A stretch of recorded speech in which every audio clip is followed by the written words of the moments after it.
tema de los bloqueos AB en manejo pertinente en la urgencia. Ustedes lo mencionaron, hay un sistema de conducción que inicia en el nodo sinusal, ¿verdad? Y a través de los diversos fascículos se desplaza por todo el músculo cardíaco. Entonces allí tenemos el nodo sinusal como inicio, ¿verdad? A través de ese potencial de acción, el inicio del impulso nervioso que va, ¿verdad? Por el fascículo de Bachmann, los nodos internodales, perdón, o los tractos internodales. Aquí encontramos un segundo nodo, que es el nodo AB, cuya función principal primero es distribuir, redistribuir todo ese impulso que viene del nodo sinusal. Y segundo, hacer una pausa, parar un poquito toda esta energía que viene de aquí, pues aquí en una estación en donde, espérate un momentico, espérate para redistribuirla hacia la fibra de Purkinje, ¿cierto? Y las ramas, tanto derecha como izquierda de las de IS. Entonces, fíjense, esta estructura prácticamente pues se encuentra en la mitad, es un tabique, el tabique del músculo cardíaco. Los bloqueos auriculoventriculares o atrioventriculares se definen como un trastorno de la conducción del estímulo producido por la disminución de la velocidad de la propagación o por interrupción total del mismo. Disminución de la velocidad o interrupción total. ¿Cuál es la causa? Mayormente los infartos agudos al miocardio, la isquemia miocárdica, ¿sí? Son los que mayor, bueno, el compañero mostró unos porcentajes allí. En la primera, pues decía que son de origen, la mayor parte farmacológicos, evidentemente. Yo les comento un caso. Hubo un señor, por ejemplo, un señor de 81 años con una falla cardíaca. Tenía una fórmula, nos presentó una fórmula primero, donde tenía manejo con diuréticos, tenía betametildigolcina, tenía carvedilol. Entonces ahí tenían dos bloqueantes, ¿es cierto? Por diversas vías. Y después, bueno, aunque motivo de consulta fue una bradicardia. Tenía un bloqueo AB en el electro de segundo grado Movis 2. Nos presentó una fórmula primero, que esa fue la primera que se estaba tomando por X tiempo. Y después nos presentó una segunda, que fue cuando fue al control con el cardiólogo y le mandó verapamilo. Creo que la otra fue Entresto, que tiene valsartán y el fármaco o la droga que conjuga o que constituye el Entresto. Se me escapa el nombre ahora. Bueno, total que también bloquea. Y tenía otro beta bloqueante. Total que fue que no le dijeron que tenía que suspender la primera fórmula y empezar la segunda. No le dijeron eso al paciente. La importancia de explicarle al paciente esos pequeños detalles, ¿ya? Ni al familiar ni al paciente le dijeron que tenía que suspender la primera. Que ya este era un nuevo tratamiento. Entonces, ¿qué hizo? Se tomaba las dos fórmulas. Entonces tenía que 4 bloqueantes. Obviamente, le produjo un bloqueo de segundo grado, de alto grado, que es un Movis 2. Necesitó marcapaso percutáneo por el momento mientras se le pasaba el efecto de la droga y volvió a un ritmo sinusal. ¿Ya? Volvió a un ritmo sinusal. Bueno, entonces tenemos la clasificación. Bloqueo AB de primer grado, segundo grado, que se divide en dos, Movis 1 y Movis 2, y el bloqueo AB completo. Bueno, entonces, el de primer grado se debe a un retraso en la conducción del impulso originado en el nodo sinusal a su paso para el nodo AB. Un retraso originado en el nodo sinusal. ¿Cuáles son las características? Bueno, ustedes saben que las mediciones en el adulto del PR es hasta 0.20 segundos o 200 milisegundos, como lo decía Cristian, y 180 milisegundos en el niño, o sea, lo normal es de 3 a 5 cuadritos, pequeños ya, los cuadritos que valen 0.4 milisegundos. Siempre vamos a encontrar, siempre, en todo el trazado, un intervalo PR prolongado y es fijo. Siempre lo vamos a encontrar. Y siempre una onda P le sigue un QR, si el ritmo es regular. Ahí tenemos un EKG normal donde el PR es 0.20 milisegundos. Entonces, ¿qué pasa? Hay una elongación, un alargamiento del intervalo PR. Bloqueo de segundo grado MOVIS 1, interrupción intermitente del estímulo supraventricular. El problema está en el estímulo supraventricular que pasa por el nodo AB. Entonces, MOVIS 1, como le decía Cristian, siempre va a haber un alargamiento, ¿verdad? Del complejo o del segmento PR de manera paulatina. Aquí se empieza a alargar, se empieza a alargar, se empieza a alargar hasta el momento en que esa P nos acompañe de un QRS. Vuelve y aparece por acá la P alargada y el QRS aquí y vuelve lo mismo. Entonces, hay un alargamiento del PR paulatino hasta que llega un momento en que esa onda P no conduce un QRS. Vamos a hacer la mnemotecnia. En el de primer grado, que fue lo que hablamos aquí, estos son los novios, ¿verdad? Van en el parque y agarraditos de la mano, separaditos ahí, con el suegro atrás para que no pase nada. Van separaditos ahí. MOVIS, bloqueo AB de segundo grado, MOVIS 1. Los mismos novios que se casaron, pero, bueno, pues se fueron a la luna de miel, regresan a vivir su vida, entonces llega el tiempo en que el tipo va al trabajo y regresa a las 6, 7, 8, 9 de la noche, hasta que la noche que no llega. Empieza a haber problemas. ¿Cuáles son las características de este MOVIS 1? Complejo QRS normal, RR se hace más corto hasta que la onda P se bloquea. El RR que contiene la onda P bloqueada es más corto que la suma de los intervalos PP. Algunos impulsos auriculares no llegan al nodo AB y la interrupción intermitente de la conducción del estímulo. Bueno, se me olvidaba mencionarles, en el bloqueo AB de primer grado, mientras no produzca trastornos hemodinámicos, generalmente no requiere tratamiento. Segundo grado, MOVIS 1, tampoco requiere tratamiento. El bloqueo AB de segundo grado, MOVIS 2, es menos frecuente, su presencia siempre implica cardiopatía subyacente, se considera un bloqueo de alto grado. Entonces aquí hay una interrupción, ¿verdad? Una interrupción de la conducción, no hay un estímulo supraventricular, ese estímulo no se conduce a través del nodo AB y se bloquea la onda P. ¿Cuáles son las características? Una relación de 2P por un QRS, ahora la vamos a ver en el electro. La alteración está por debajo de las DI, suele evolucionar a bloqueo cardíaco completo y por eso hay que colocarle marcapaso, porque el peligro es que este bloqueo de alto grado se haga un bloqueo de más alto grado, que es el bloqueo completo. El PR es regular, prolongado, normal y algunos estímulos auriculares no se conducen de forma espontánea. Entonces podríamos decir, aquí por ejemplo, aquí tenemos aquí la onda, el segmento PR se mantiene prácticamente constante. O sea, está alargado o no puede estar alargado, puede presentarse el caso de que no esté alargado, o sea que no mida más de 0.20 o de 200 milisegundos o más de 5 cuadritos, ¿verdad? Puede ser normal, pero llega un momento en que esa onda P no conduce o no se acompaña de un QRS. Entonces, ¿qué pasa? Aquí podemos hablar de un bloqueo de segundo grado MOVIS 2, 3-1, o sea, tenemos 3 complejos normales por una onda P que no conduce. En este caso, fíjate, aquí sí está alargado el PR. Llega un momento que hay una onda P que no conduce y otra que se acompaña que no conduce. Aquí estamos hablando de un bloqueo AB de segundo grado, en donde hay 3 buenas por 2 malas, tipo 3-2. Bloqueo AB completo o bloqueo de tercer grado. Aquí era el EKG que mostraba Cristian ahí. Aquí ninguno tiene que ver con el otro. Para seguir la mnemotecnia aquí en MOVIS 2, la misma parejita, por ejemplo, que se casó y el tipo se fueron a luna de miel, regresaron, el tipo se fue a trabajar. Entonces, regresaba todos los días a las 6 de la tarde, a las 6 de la tarde hasta la noche que no regresaba para hacer la relación.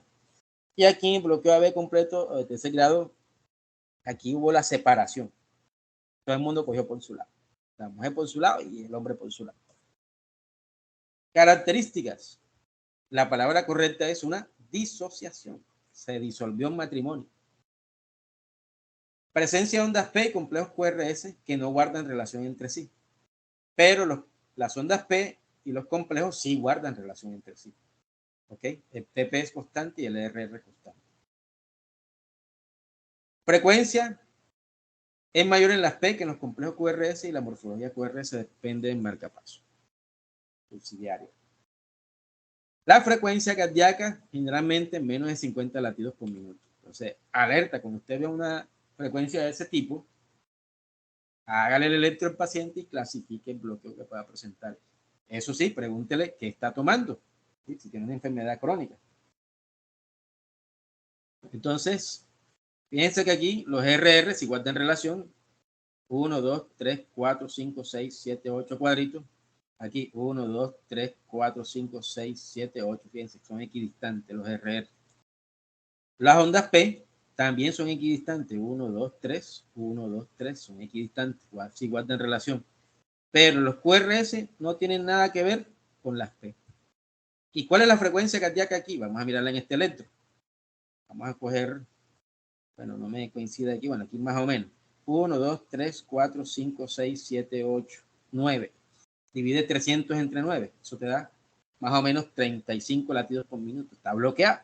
Vamos a ver la frecuencia en este paciente.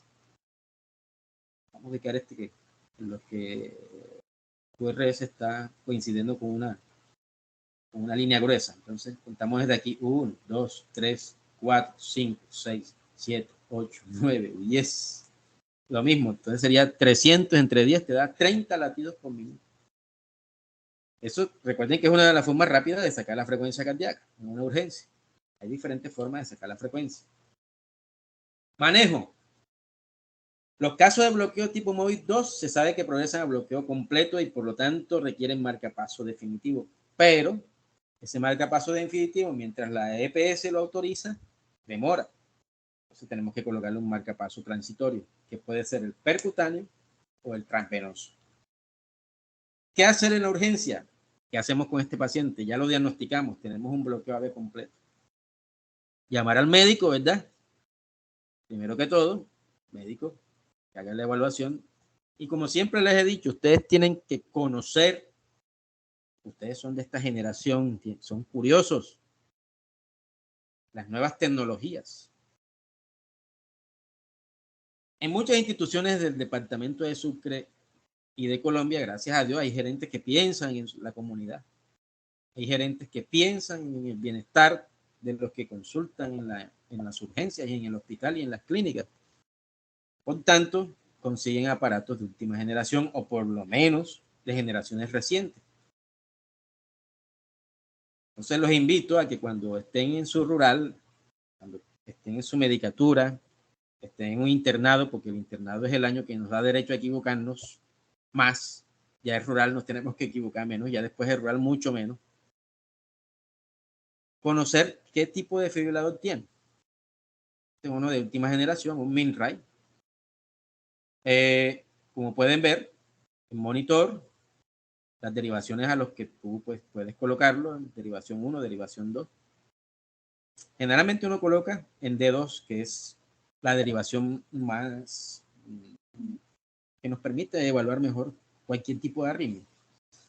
Entonces tenemos en modo apagado, en modo monitor, en modo desfibrilador manual, en modo marcapaso y en modo desfibrilador externo automático. Como ven, tiene 4 modos. 1, 2, 3, 4.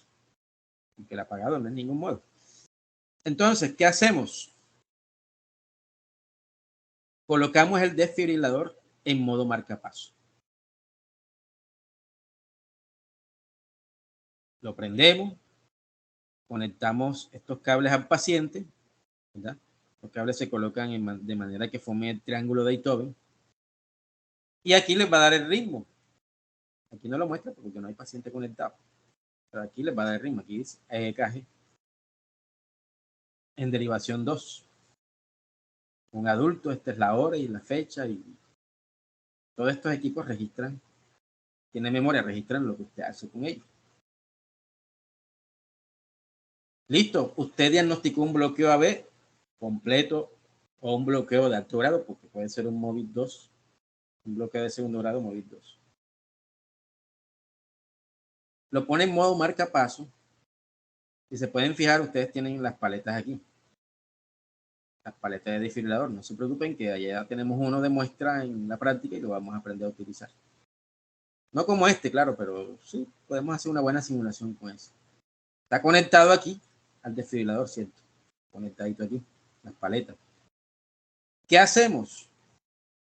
Le quitamos la conexión a esas paletas y le conectamos el cable de marcapaso. Por eso que ustedes tienen que conocer el desfibrilador. Si tiene modo marcapaso, tienen que buscar el cable de marcapaso. Jefe, ¿dónde está el cable de marcapaso de esto? Y las paletas. Entonces, lo coloqué en modo marcapaso, lo conecté al paciente y fíjense, él mismo te dice, aquí apliqué el electrodo de EKG, porque no hay paciente, no tenemos conectado a nadie, entonces él mismo te lo dice. Esto, como yo digo, estos aparatos son antibobos, ellos mismos te van diciendo las cosas, solamente hay que observarlos. Y de forma preeditada o precargada te da una frecuencia de 70, ustedes saben que la frecuencia del adulto es de 60 a 100, él te da una frecuencia de 70, pero tú puedes modificarla si tú quieres. 70 latidos por minuto. Esto es lo que vas a mandar paciente. Porque recuerda que el paciente tiene una frecuencia de menos de 50, tiene 60, 40, 30. Y una salida de 30 miliamperios. Esta salida también se puede ajustar. Uno casi siempre empieza con una salida, la primera salida que tiene el aparato, que en este caso es de 5 miliamperios. Este la ponen 30 porque es un promedio más o menos a cuánto la puedes dejar, pero no, esto lo vas a bajar a 5 miliamperios, 10, para que la descarga, la pateada que va a sentir el paciente sea suave. ¿Ok? Y aquí hay otros elementos, otros parámetros que esto lo vamos a saber usar cuando demos la parte de desfibrilador manual. Tiene modo DEA, pero este modo se utiliza para las personas que no están entrenadas en soporte cardíaco avanzado. Este no es ideal que tú lo uses porque tienes para eso el modo desfibrilador manual. Entonces, sigamos con lo de marcapaso. Ahí está el cable de marcapaso. Este cable va conectado, esta parte va conectado aquí. Desconectas esto y conectas esto. Y la otra parte, el otro extremo, se conectan las paletas. Estas son las paletas. Son semejantes o parecidas, creo, y diría yo que son las mismas del desfibrilador externo automático que vieron en el video. Bueno, aquí no las abrimos porque, bueno, no tenemos paciente en ese momento, pero son así. Ellas te dicen cómo colocarlas en el paciente. Y este extremo es el que se conecta al otro extremo de acá. Aquí no se ve el otro extremo, pero aquí está. Este es el extremo. Estas se conectan aquí. Esto se conecta aquí. Y esto se conecta al paciente, se aplican al paciente de la manera como te están indicando aquí. Puede ser de dos maneras. Emitora superior derecho, emitora inferior izquierdo. O antero posterior. Y vamos a mostrar una evidencia, unas imágenes de cómo utilizar el marcapaso percutáneo intravenoso y cómo colocan el marcapaso definitivo, que ese sí lo hace el hemodinamista o el electrofisiólogo. Implante de marcapaso.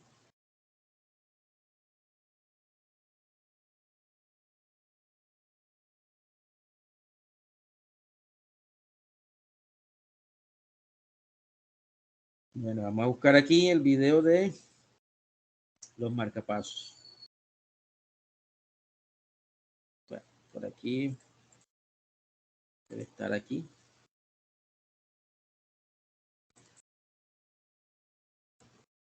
Ah, no, ese no es.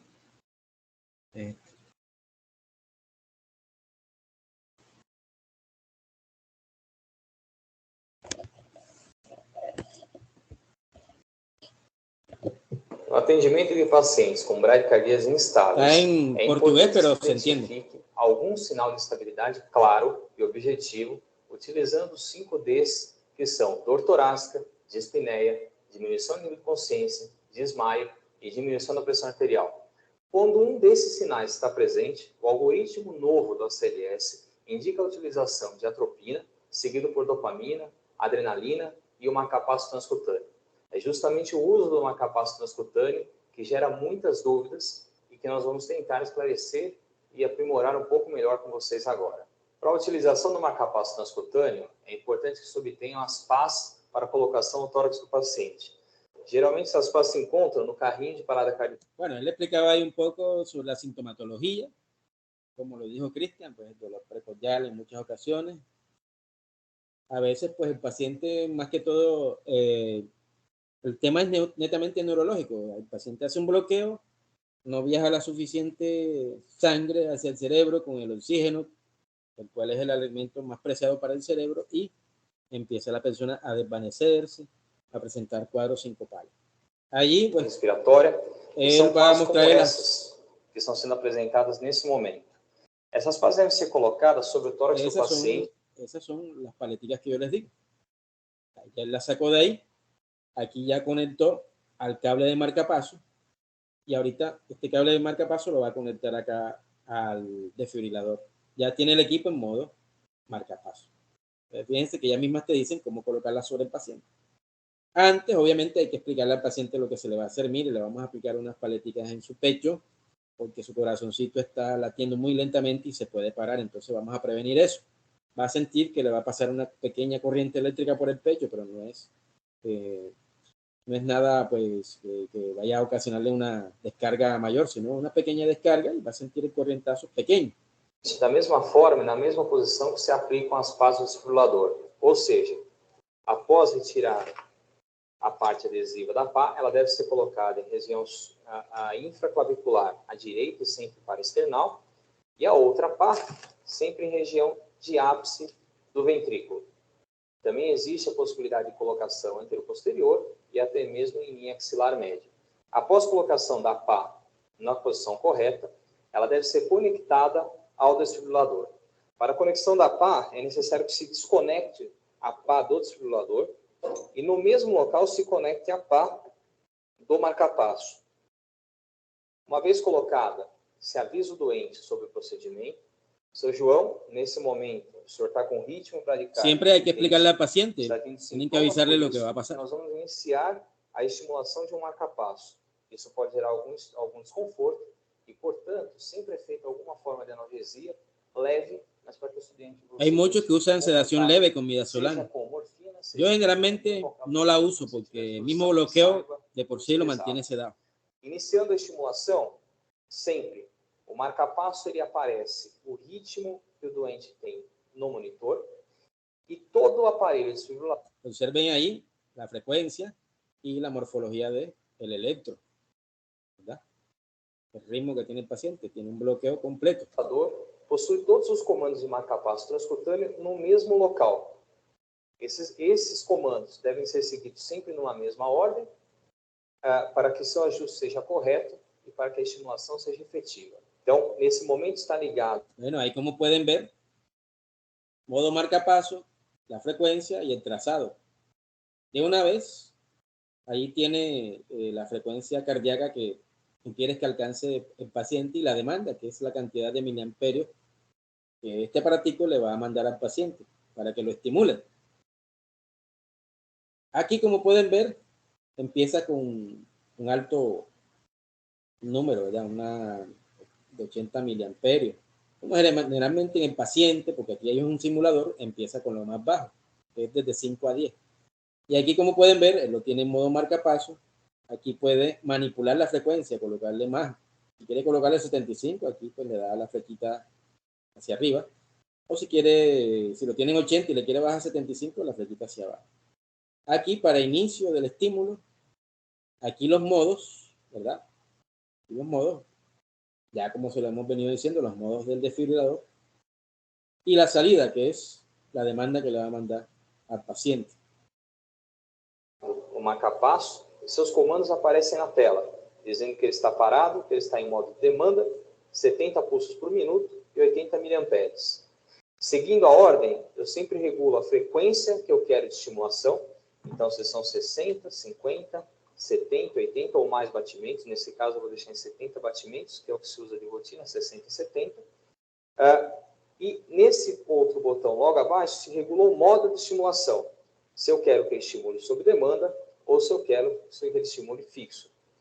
Em pacientes com bradicardia intensa, que não tem ritmo próprio, de rotina optamos pela estimulação em modo fixo. Ela é mais segura e ela não observa interferências do tórax do paciente. Em seguida, eu inicio a estimulação, sempre na amperagem mais baixa possível. No caso, eu iniciei a estimulação com 20 mA. O que observamos são algumas espículas, mas sem QRS efetivo. Ele está aí modulando la salida, não estou tendo captura elétrica. Y como pueden ver, Portanto, ya aquí seguindo a hay ordem presencia de la espiga. Eu aumento a La saída espiga que hace las veces de onda P. e amperagem e a carga que o aparelho efetivamente está realizando. Subo para 30, continuo sem estimulação. Subo para 40 e mantenho sem estimulação adequada, sem captura, sem QRS formada após a espícula. Subo para 50 e ainda não tem estimulação. Com 60 isso se repete. Com 70 a falta de estímulo se mantém e eu chego a 80. Nesse momento, chegando a 80, como pueden ver ahí, con esta salida, la espiga se sigue de un QRS. Agora, todas as espículas y todas las espigas se siguen de QRS. A sua entrada. Y que mostra que la misma frecuencia que está aquí es la misma que está acá. O sea que está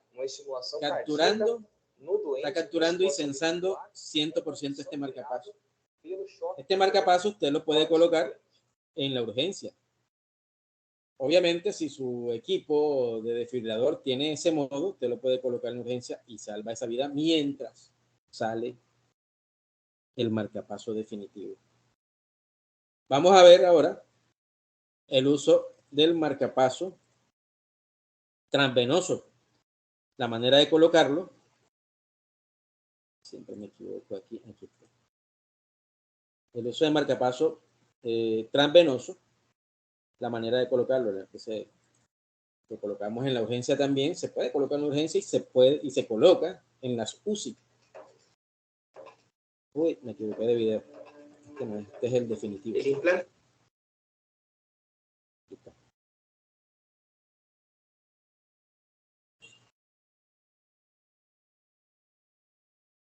Colocación de marcapasos transitorio transvenoso. Las fallas en el sistema de conducción miocárdica requieren técnicas externas de estimulación cardíaca. La metodología más segura y ampliamente utilizada en unidad coronaria es la estimulación intracardíaca mediante catéter transvenoso y generador de impulsos eléctricos externos. La colocación y utilización del mismo requiere entrenamiento especializado. Existen varias técnicas de inserción. Se puede colocar guiado por señal electrocardiográfica, mediante guía radioscópica o a ciegas.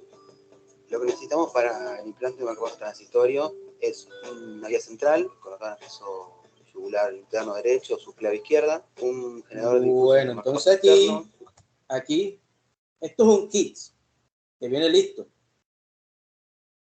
¿Cuál es la técnica que se utiliza generalmente? La técnica de Seldinger, que es la misma para colocar marcapaso, para colocar catéter central. ¿Se acuerdan de que hablamos de un cable de marcapaso en el marcapaso percutáneo? Bueno, este es el cable de marcapaso, del marcapaso transvenoso. ¿Ya? Es un cable que va por toda la vía vascular y como pueden ver, está numerado por ranuras. Estas rayitas que ven aquí. Esa rayita, cada rayita vale 10 puntos, 10 centímetros. Para nuestra población, pues, para decir de pronto, porque casi siempre estos procedimientos aquí en nuestro medio los hacemos a ciegas, más o menos para nuestra población, se puede decir que a nivel de los 40 centímetros está colocado en el atrio la punta del marcapaso. Esto tiene una punta de tungsteno, que es la que pega en el ventrículo derecho, en la base del ventrículo derecho, y es la que le da el estímulo. Una punta que está por acá, ahorita se la muestro. Y esta es y el ánodo, polo positivo y polo negativo, que se conectan a una fuente, que ahorita la vamos a mostrar. Esto es un protector de este cable, porque parte de este cable queda por fuera, entonces para que no se infecte, para que no se contamine, se le coloca este protector. Este de marcapasos, una Ahí punta. está. Una punta de tungsteno, que es esta que está aquí. Protectora, un cocodrilo para conectar. Ahí pueden ver, uy, se pasó. Aquí pueden ver,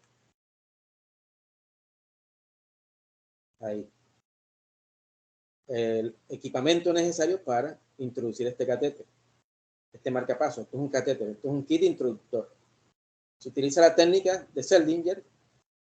Esto es un dilatador que se coloca sobre este catéter. Esto es como si fuera un catéter. ¿Ya?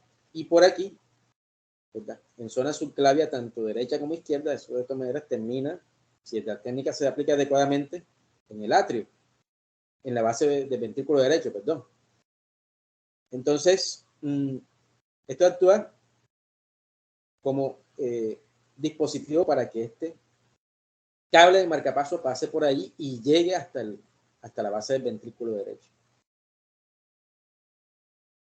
Aquí podemos apreciar que hay una vía, ¿verdad?, para aplicar fármacos. También nos sirve. O sea, tiene dos funciones: para aplicar medicamentos como un catéter central y para pasar el cable de marcapaso.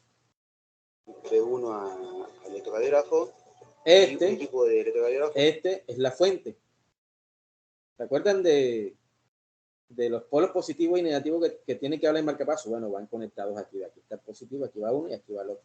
Está detrás del dedito del médico. Aquí podemos apreciar, no se ve muy bien, pues los parámetros. Estos parámetros son parecidos a los del marcapaso percutáneo. Solamente que aquí no vamos a utilizar ni 20 ni 30 miliamperios de salida.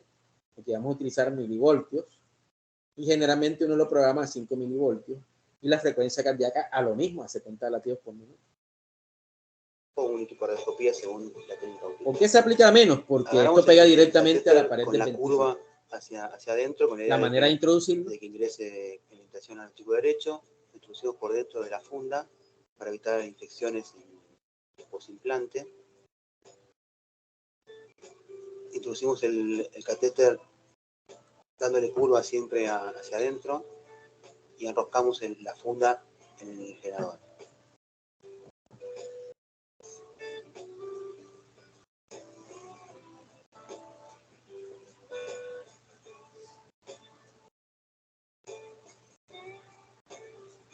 Introducimos el catéter sin hacer fuerza, lentamente.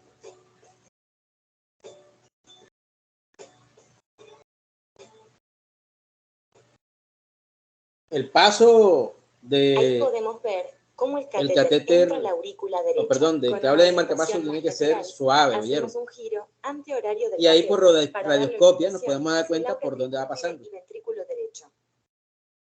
Ahí, por Vamos ejemplo, a ver que en este momento el catéter atraviesa el aura tricúspide y se queda en el ventrículo derecho. Que se queda ahí en la base del ventrículo derecho y toma la Para los forma que del no tienen ventrículo. opción de poder verlo, uno puede guiarse por el electro, en el cual es distinto si es de aurícula derecha alta, baja, anillo tricuspidio o el ápex del ventrículo derecho. Obviamente esto es un paciente que tiene que estar monitorizado. Como esto es un procedimiento que hacemos a ciegas en nuestro medio, ¿qué tenemos que hacer?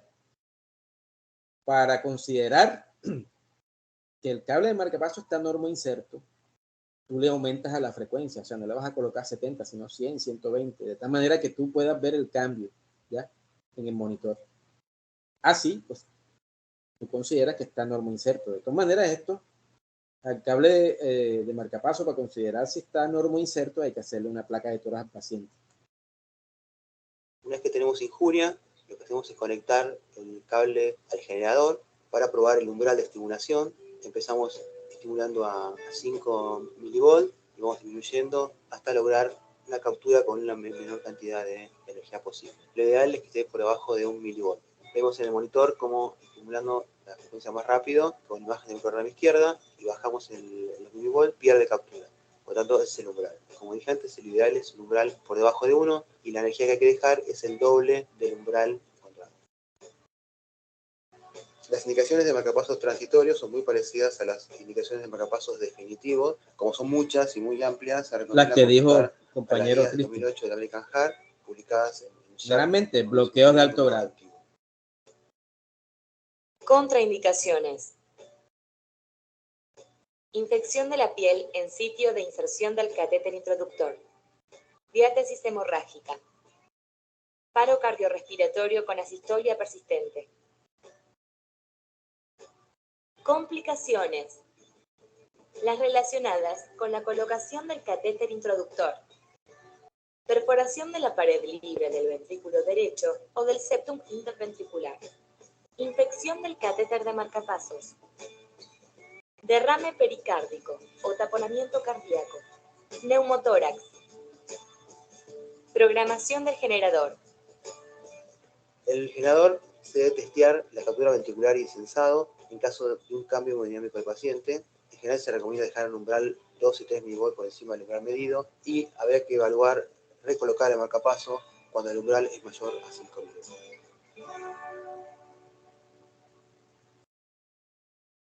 Bueno, preguntas hasta aquí. Porque ahorita vamos a ver el marcapaso definitivo. Ese sí ya está en manos del hemodinamista o del electrofisiólogo. Preguntas hasta aquí, de pronto algo que no se haya entendido.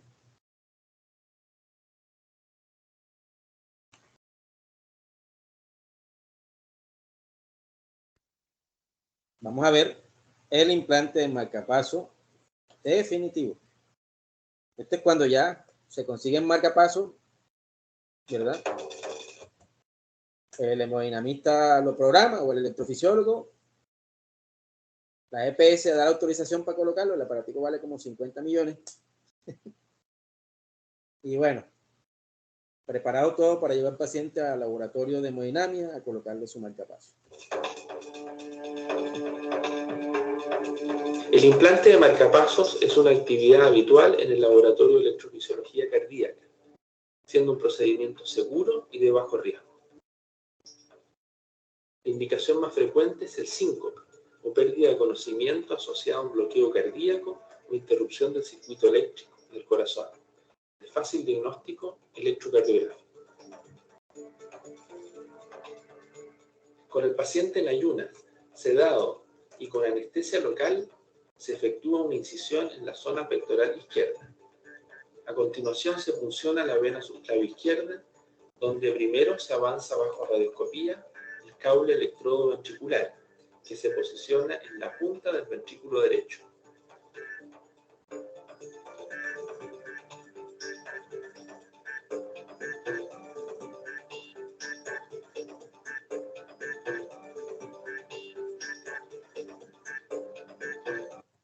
Hay que aclarar que este tipo de marcapaso es el marcapaso bicameral, o sea, un electrodo para cada cámara. En este caso, la primera que introducen es el electrodo para el ventrículo. Y después, para que no se enrede, el de la aurícula, el que va más arriba.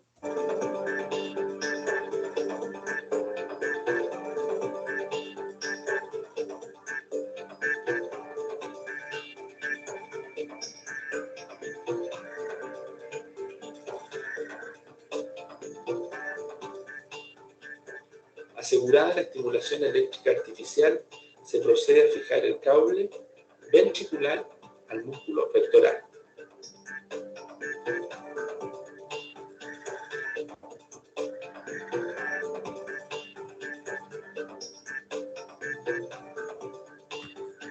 Ahí está el cambio, de una vez se nota cómo cambia enseguida la frecuencia.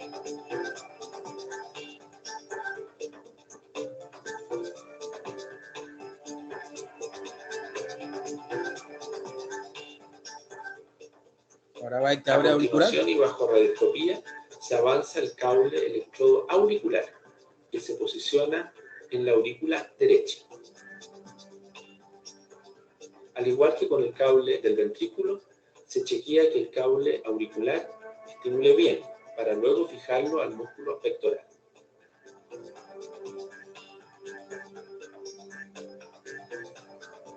Esa es la fuente. Ahora pues ya son más pequeños. Este de por sí ya es una fuente pequeña, ¿verdad? Casi, bueno, del tamaño más grande que una moneda, se puede decir. Esta es la fuente que pues tiene su batería, que generalmente dura unos 5 años aproximadamente. Creo que han hecho marcapasos más avanzados que duran más tiempo. Está conectándole los cables, ¿verdad? Y aquí pues está la batería que va a permitir esa descarga constante, a la cual está programado generalmente 60, 70 descargas, 70 latidos por minuto.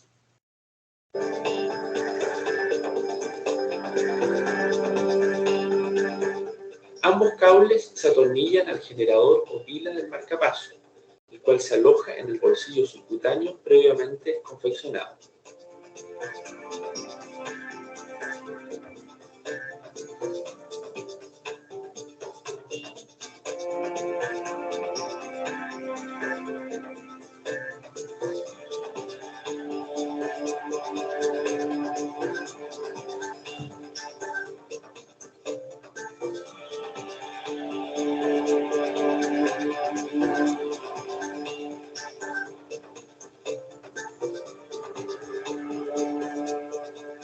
El procedimiento finaliza con el cierre del tejido celular subcutáneo y la piel respectivamente.